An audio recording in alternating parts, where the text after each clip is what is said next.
Bodi to, kar si, ne to, kar okolica pričakuje od tebe. V oddaji Klepet ob kavi si to upamo.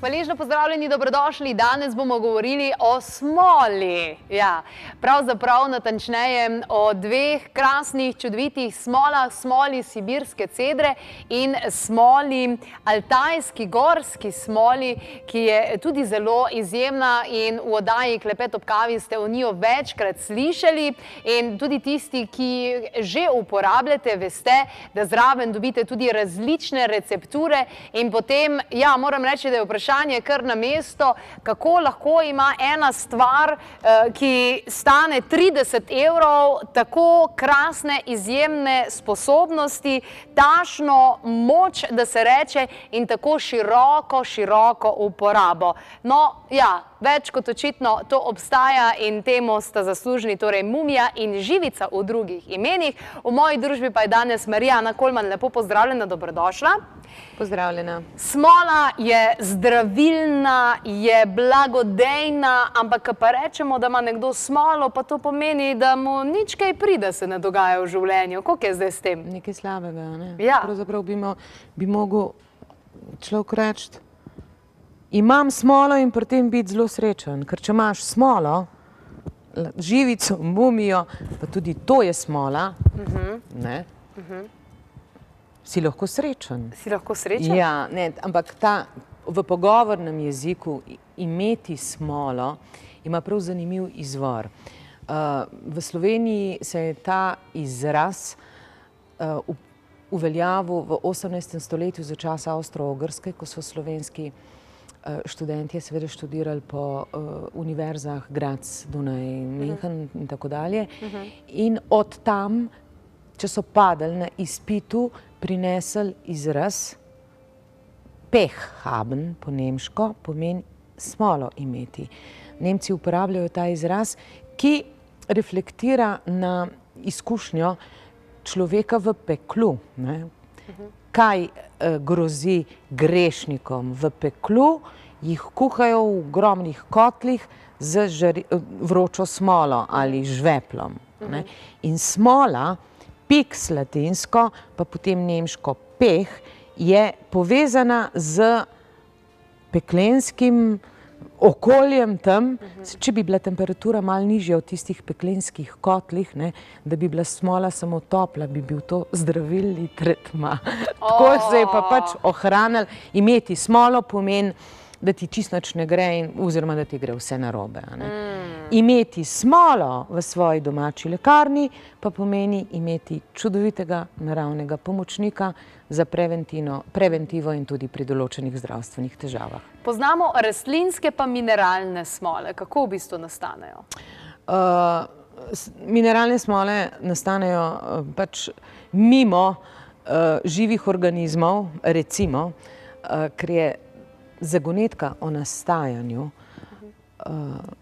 teh mineralnih smol pravzaprav še vedno nerešljiva, nepojasnjena kljub vsem spektrogramom in ostalim metodam, ki jih danes znanost uporablja, ko ugotavlja način nastanka ali pa izvor določene smole ali kateregakoli drugega materiala. Rastlinske smole pa seveda nastajajo iz dreves, iz smol. Drevesa smolijo, izločajo ali iz debla ali pač iz svojih rastlinskih struktur smolo kot naravni antibiotik in zaščito, če je drevo recimo ranjeno, ali pa zaščito, da se drevo ubrani pred patogenimi organizmi, pred nevarnostmi. Zdaj, smole veljajo kot izjemno močni imunostimulatorji. Kako pa na nje gleda medicina? Medicina pravzaprav priznava izjemen zdravilni učinek smol. Jaz sem recimo prebrala precej kliničnih študij, v katerih so analizirali delovanje recimo smole sibirske cedre. Smola sibirske cedre je bila poznana v času vojn, in prve in druge in vseh bitk, ki jih je bilo v Rusiji nešteto. tudi v drugi svetovni vojni, so vojakom obvezno opremo dali tudi smolo.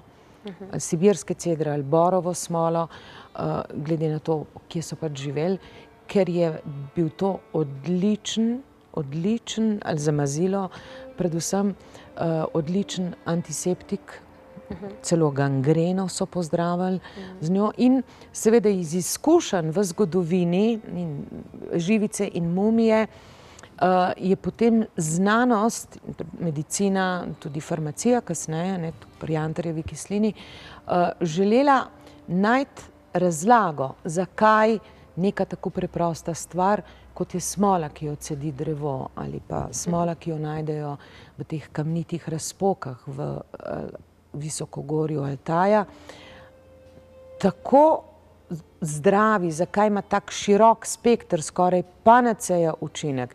In recimo pri živici so delali klinične študije pri bolnikih zdravljenih s kemo ali radioterapijo in ugotovili nekaj podobnega kot pri eleuterokoku, da je bil občutno manjši procent stranskih škodljivih učinkov, boljše delovanje kardiovaskularnega sistema in tako dalje. Enako pri mumiji. Jaz sem bila presenečena, ko sem gledala, analizirala literaturo o mumiji, koliko kongresov, simpozijev, znanstvenih razprav je bilo o mumiji, pa vendar mumijo na enem zadnjih kongresov v Astrahanu, ko je bil podan glede na njene zdravilne učinke predlog, da bi jo vključili med zdravila, ni bila vključena v zdravila. Iz enostavnega razloga. Mumija in živica sta naravna proizvoda, nista pod kontrolo laboratorija. Nikoli ne moreš določiti, da je procent, magnezija v mumiji točno enak pri vsakem proizvodu. Enako pri živici. Procent, alfa ali pa beta pirena, to so eterična izhlapljiva olja, ki delujejo kot antibiotiki, ni nikoli enak, zato ker je narava živa, ker so letni časi različni. Drevo enkrat rodi, drugič ne rodi in tako dalje.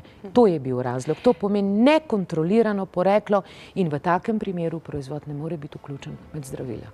Živica, smola sibirske cedre, ima svoj pomen ta živica, tudi zgleda zelo žive, oranžne barve, take sončne.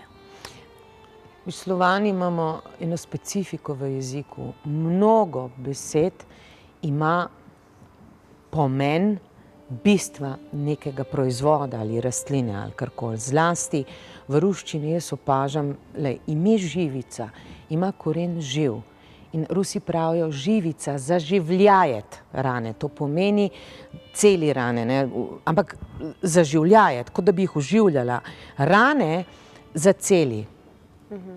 Ti si videla mojo roko, 3 mesece nazaj, razrezano, razbrazdano. Poglej, se kaj vidi? Nič. Mazala sem jo živico. Poglej, gibljiva, v bistvu nobenih šivov ni več videti.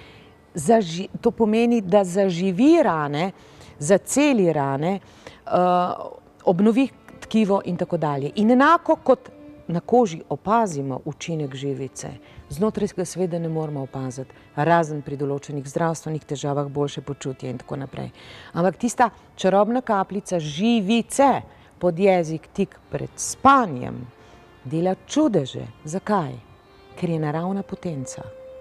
In po noči ima organizem čas, da se obnovi, reprogramira, da se popravljajo napake in tako dalje. Wow. To je tvoja najljubša uporaba, najljubši način uporabe živice, se pravi pri ranah, pa zvečer eno kapljico pod jezik? Ja, poglej, živica v bistvu sodi v vsako domačo lekarno, ker poškodbe so vedno, se urežeš, se upečeš, torej za zunanjo uporabo, tudi določeni ekcemi ali karkoli.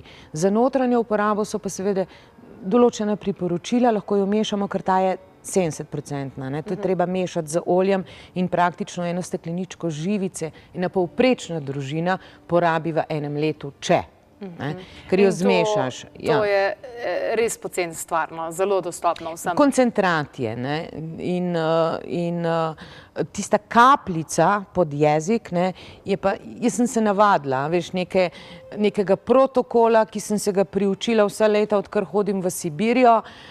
Mumijo uporabljam zjutraj 2 kapljici ali kapljico v deci tople vode. Zdaj, odkar sem zvedla od Irine, zakaj imajo Altajci tako lepe, goste, zdrave lase, jo dodajam tudi v šampon.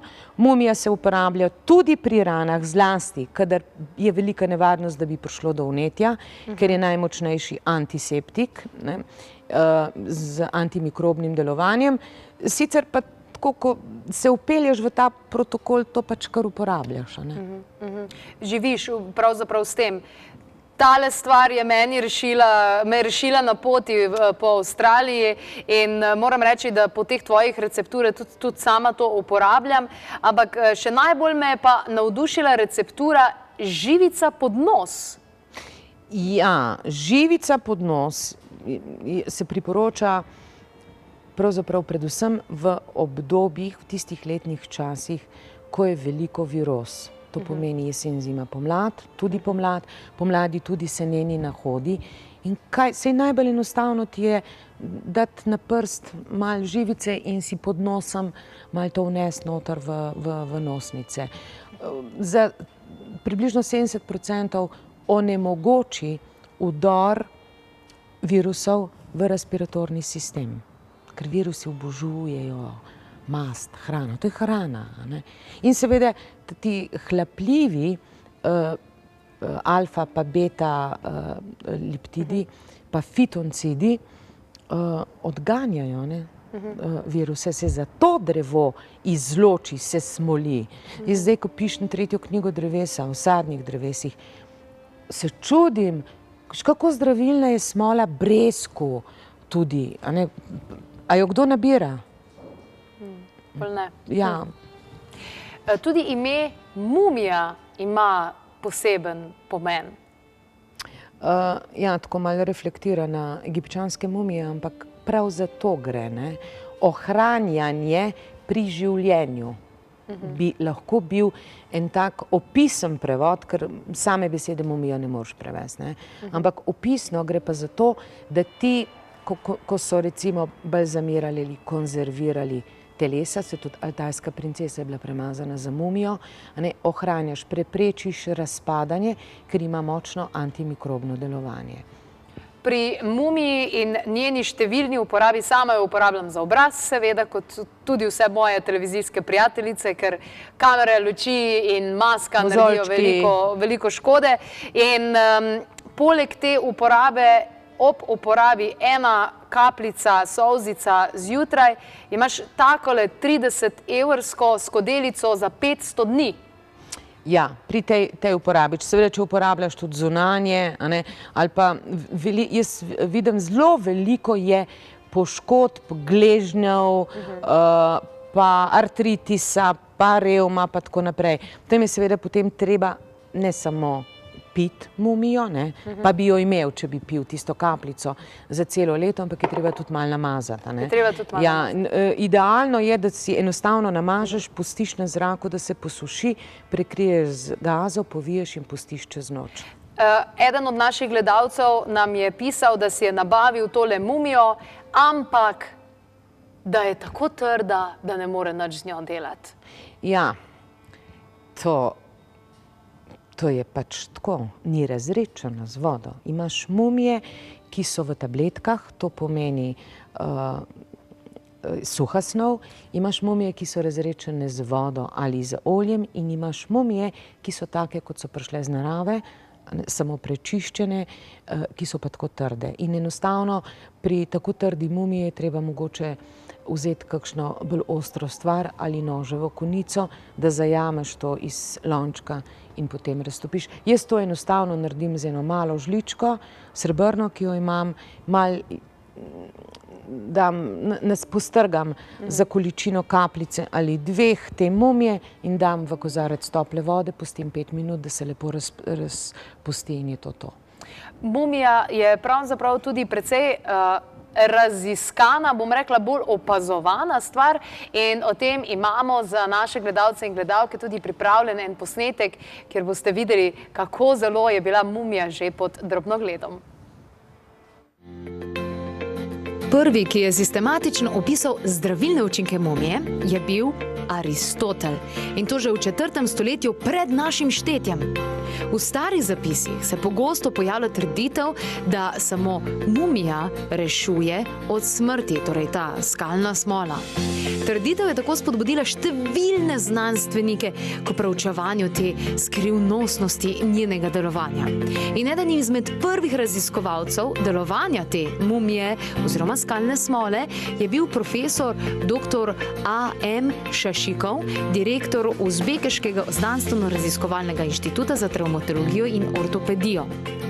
Ugotovil je, da je preparat izjemno učinkovit, saj znatno skrajša čas celjenja kosti in tkiv pri zlomih. Ugotovil je tudi, da preprečuje mutacijske procese v organizmu in številne druge ugotovitve o izjemno zdravilnih učinkih mumije so bile pobuda še za druge klinične študije.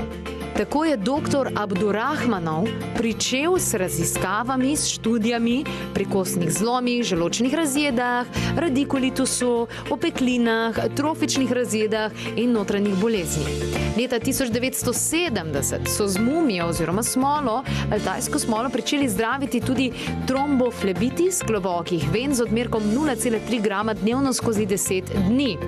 In klinična študija je pokazala, da sta se po 3 do 5 dneh pri pacientih občutno zmanjšala bolečina, pa tudi oteklina, 6. dan pa so izoginili tudi ostali simptomi. Dr. Višnjevski je z njo uspešno zdravil tudi bolezni želodca, 12-ternika, kolitisa z odmerki 0,5 gramov na tešče v roku enega samega meseca.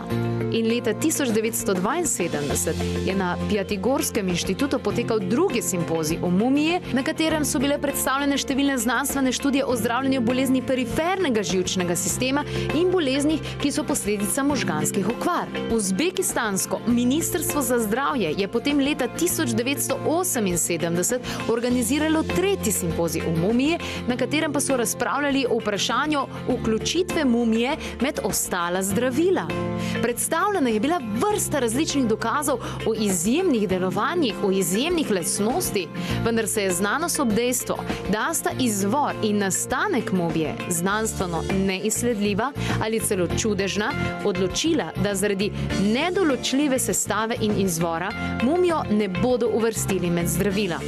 Izvor je namreč še vedno skrivnost in sprožilo je veliko ugibanje o njenem nastanku. Nesporno je pa dejstvo, da se mumija nahaja izključno v jamah in v skalnih razpokah na nadmorski višini od 200 do 3500 metrov, zlasti na južnih pobočjih gora. Dolgoletne klinične študije zajemajo torej zlome, zvine, udarce, opekline, rane na želodcu, črevesju, dvanajsterniku, vnetnih bolezni prebavil, sečil, vnetnih boleznih dihal, nizkem stanju imunskega sistema, kožnih boleznih, depresiji, pomanjkanju energije, libida, težav s plodnostjo pri moških in pri ženskah, onkoloških boleznih, alergijah, gnojnih ranah, poškodbah, hemoroidih, vnetih notranjega ušesa, boleznih perifernih živčnih snopov, hrbtenice, krvavitev, bolezni ženskih spolnih organov, parodontozi, revmatizmu. In ta seznam se še nadaljuje. In en sam lonček dovolj je za 500 dni. Saj je čar mumije ravno v tem, da se jo užije tako zelo malo. Zgolj kapljica, solza, eno na dan je že dovolj. Ja, mumija je fantastična zadeva, doma pa tudi od smol živica. Torej, kako je živica povezana z jantarjevimi ogrlicami in zapestnicami, ki jih nosimo? Kristalizirana smola je jantar.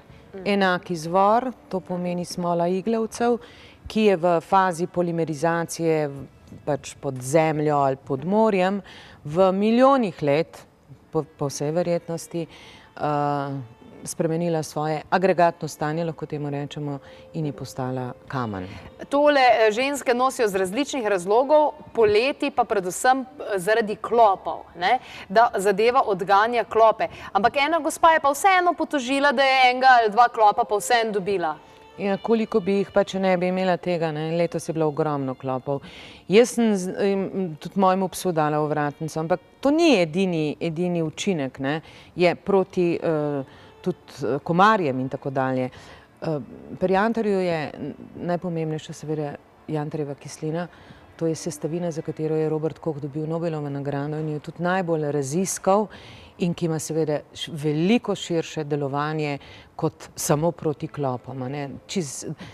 Logično je, da jantarjeva pot nima ime po jantarju zato, da so iz Baltika Rimljankam, da so nosile ogrlico, vozili take količine jantarja. Že zdavnaj je bilo znano, kakšen zdravilni učinek ima, pač Koch je potem potrdil, da je to dejansko res, ampak deluje proti glavobolu, uravnava delovanje ščitnice in kaj je pomembno za nas danes, uničuje oziroma onemogoča negativno sevanje elektronike.